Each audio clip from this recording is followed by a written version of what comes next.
You'd like to think you're in control of what you believe, that your thoughts are entirely yours, crafted through logic and choice and life experience. And in some ways, that's true. I mean, you've grown, you've learned, you've made decisions that reflect your values. But here's the truth few people ever stop to consider. Most of what you believe about yourself, you did not actually choose. You absorbed it long before you even had the capacity to question it. And it didn't come as a bold declaration either. It came quietly in the tone of a parent's voice, in the silence of a mistake, in the side comments that were passed, the TV shows that you watched, the schoolyard interactions, the sermons that you heard. Therefore, if you've ever asked, why do I keep on getting in my own way? This is why. Your conscious mind may be setting the goals, but it's your unconscious beliefs installed years ago that are driving the car. Hi, my name is Campbell, and welcome back to Breaking the Belief Trap, a 7-part series to help you uncover, disrupt, and begin rewiring the hidden beliefs shaping your life. In episode 1, we talked about limiting beliefs and how they are like invisible walls. Walls that block your growth, block your peace, and block your potential. All that even when you're doing all the right things on paper. And now I want us to go a little bit deeper. Because if those beliefs are shaping your life from behind the scenes, the next obvious question is, where do they come from? But here's the thing. This isn't just about psychology. It's about programming. You are born into a world already speaking its ideas to you. Ideas about who you are, ideas about who you're not, what's acceptable, what's admirable, what's too much, what's cool, what's not enough. And like a sponge, your young mind just soaked it all in. Therefore, the change that you seek, to change the beliefs that are holding you back, you need to know how they got there in the first place. So let's break it down. There are 5 core sources where your beliefs come from. And the first source is your childhood experiences. This is ground zero. Most of your identity level beliefs were formed before the age of 8. And at that stage, your brain doesn't filter anything. It just absorbs. You take in what you're told. So you're told, be quiet, stop crying, you're too sensitive. Your brain doesn't interpret these things as maybe random thoughts coming from a frustrated adult. No. It says, this is how I'm supposed to behave, how I'm supposed to be safe, how to earn love. This is how I'm supposed to be. The child in you still remembers to this day, and it still adapts. It still behaves like what was said to you was actually the truth. So that is number 1. Source number 2 is repetition and social conditioning. What gets repeated, especially by voices that you trust, like adults, gets programmed. So sayings like money doesn't grow on trees, you will never make it doing this or that, don't get your hopes up. They all sound harmless and benign, but over time they become internalized truths. And even if you no longer agree with them, they're still running in the background, like outdated software that you forgot to uninstall. And here's where it even gets deeper. It's not just what you heard, it's how often you heard it. Repetition is how the brain learns. So if the same messages were modeled at home, echoed at school, reinforced by media through what you watched or heard, it becomes nearly impossible to question them until someone like you decides to pause and do the work.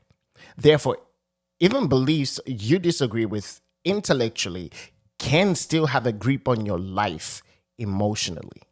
And that leads me to the third source, which is emotionally charged moments. So I'm talking about pain, humiliation, abandonment, fear. These burn beliefs into your nervous system like branding irons. I mean, your brain is wired to remember pain more vividly than it remembers pleasure because It's trying to protect you from future harm. So that moment of public embarrassment could birth a belief like I shouldn't speak up. One betrayal, I can't trust anyone. The first time you failed, I'm not cut out for this. And you carry that moment for the rest of your life, not as a memory, but now as an identity. I remember my friends and I were playing hide and seek when we were young, and I decided to hide in the closet. Now, I grew up in Africa, and we put out our clothes to dry outside, including our blankets, because we had so much sun. We had no dryers.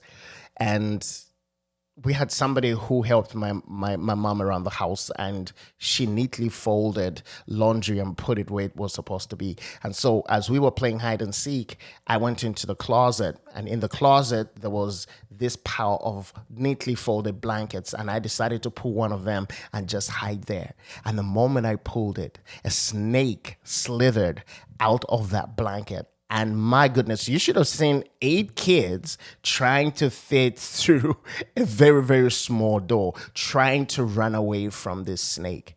But what happened that day, that moment of just deep fear for my life, planted a phobia for snakes to this day. And I've been trying to overcome it. The irony is that my son doesn't have that phobia, and I never want him to have it because he's not had my experience, and I don't want to taint his experience of the world through what I experienced. So these emotionally charged moments have the capacity to burn a memory into your identity, so much so that it could affect your life even in adulthood.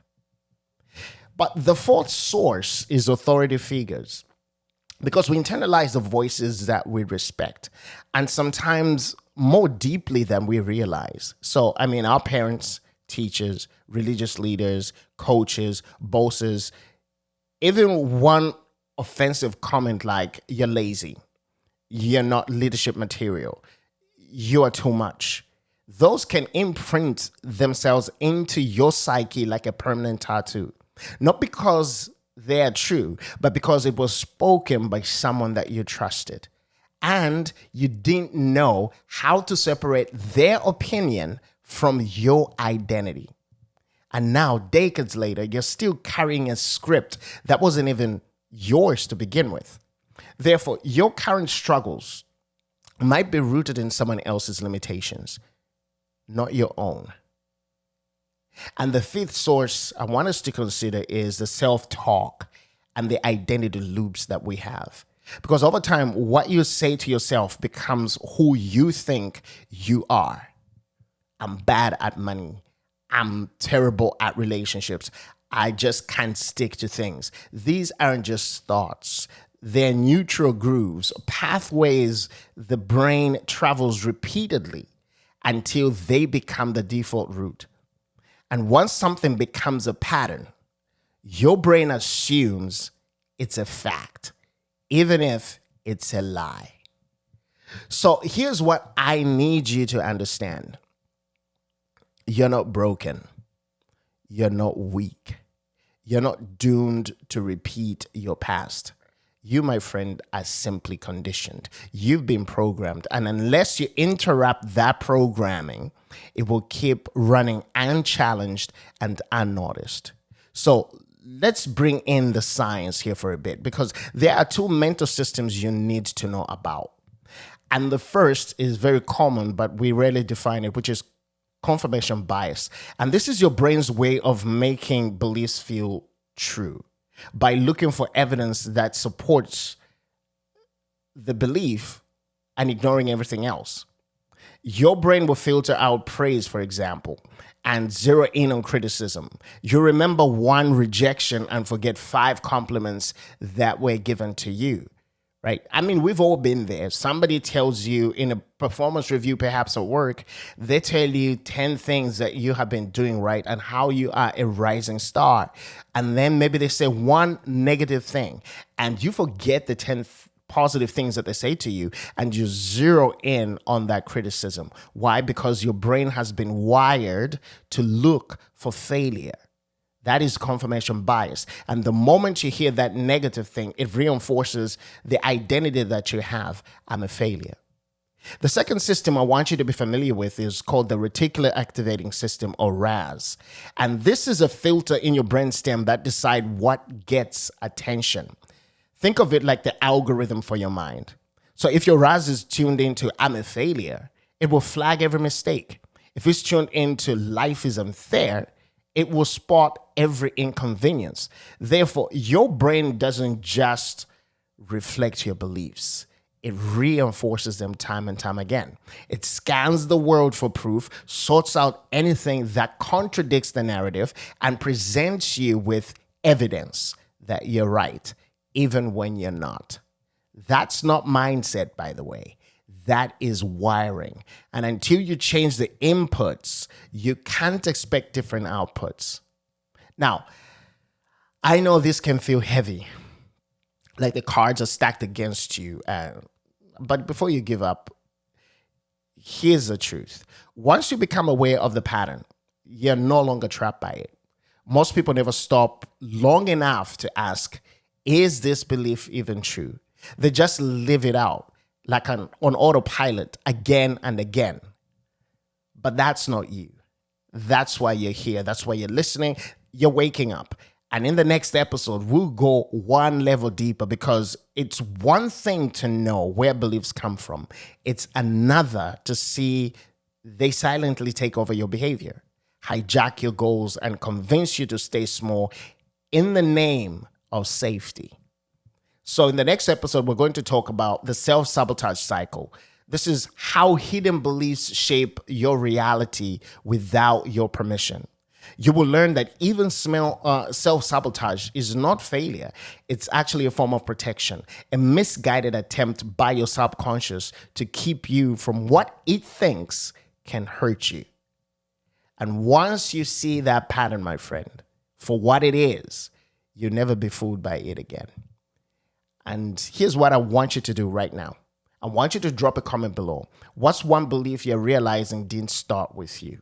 That is number one. Number two, I want you to subscribe. Number three, I want you to watch episode number 3.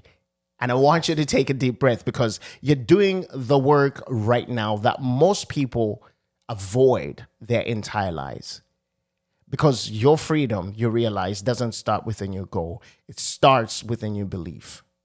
So I'll see you in the next one.